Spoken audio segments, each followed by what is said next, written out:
आप सभी श्रोताओं का माँ की धरोहर चैनल पर स्वागत है। आप सभी को पवित्र श्रावण मास की बहुत बहुत बधाइयाँ। भगवान शिव को नाग बिच्छू इत्यादि से बहुत प्रेम है। शिव जी के गले का आभूषण एक हार नाग है। उन्होंने वासुकी नाग को धारण कर रखा है।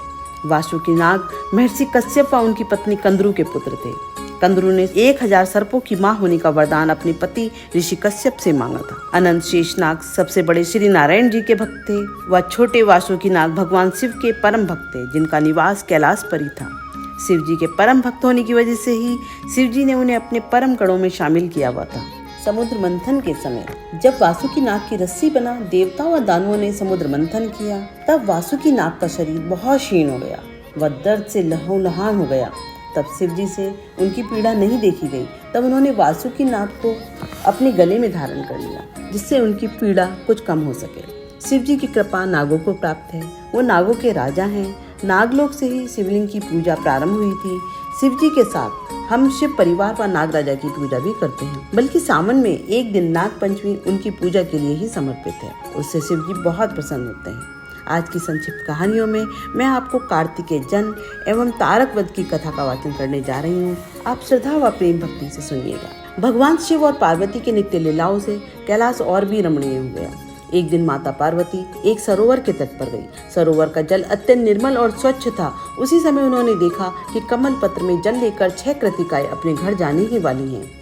भगवती उमा ने कहा, देवियों, अगर आप लोगों को कष्ट ना हो तो कमल पत्र में रखा हुआ जल मैं भी पीना चाहती हूँ। कृतिकाओं ने कहा, देवी, ये जल पीने के पहले आपको हमारी एक शर्त माननी पड़ेगी। वह शर्त यह है कि इस समय आपके गर्भ में जो पुत्र है वह हमारा भी पुत्र माना जाए। ऐसा ही होगा। पार्वती जी ने तत्काल वचन दे दिया। कृतिकाएं परम प्रसन्न हुई। उन्होंने कमल पत्र में रखा थोड़ा सा जल उमा देवी को भी दे दिया। भगवती पार्वती ने कृतिकाओं के साथ उस मधुर जल का पान किया। जल पीते ही उनकी दाहिनी कोख से एक परम तेजस्वी बालक उत्पन्न हुआ। उसके 6 मुख थे। उसके सुंदर हाथों में शूल, शक्ति और अंकुश सुशोभित थे। सरकंडों के वन में जन्म ग्रहण कर वह बालक दिनों दिन बढ़ने लगा। वह अपने 6 मुखों से 6 कृतिकाओं का दूध पीने लगा। कृतिकाएं भी माता की तरह उसका पालन पोषण करने लगी। इस प्रकार कृतिकाओं द्वारा पालित होने के कारण वह बालक आगे चलकर कार्तिकेय के नाम से विख्यात हुआ। देवताओं ने कार्तिकेय को नाना प्रकार के अस्त्र शस्त्र प्रदान किए और उनकी विविध प्रकार से पूजा की। देवताओं ने भगवान शिव से अनुरोध किया, प्रभु, अब देवताओं का दुख दूर करने के लिए आप कुमार कार्तिकेय को आज्ञा दीजिए। शिव जी ने कुमार कार्तिकेय को देवताओं को सौंप दिया। कुमार कार्तिकेय देवताओं के सेनापति हुए।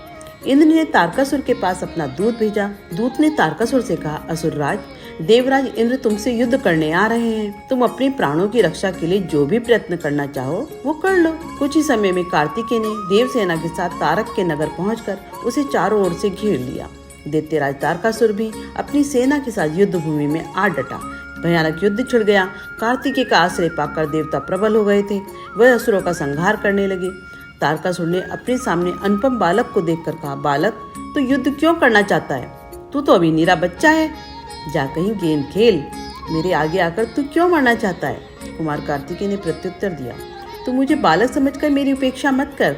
विषधर का नन्हा बच्चा भी मार डालने में समर्थ होता है।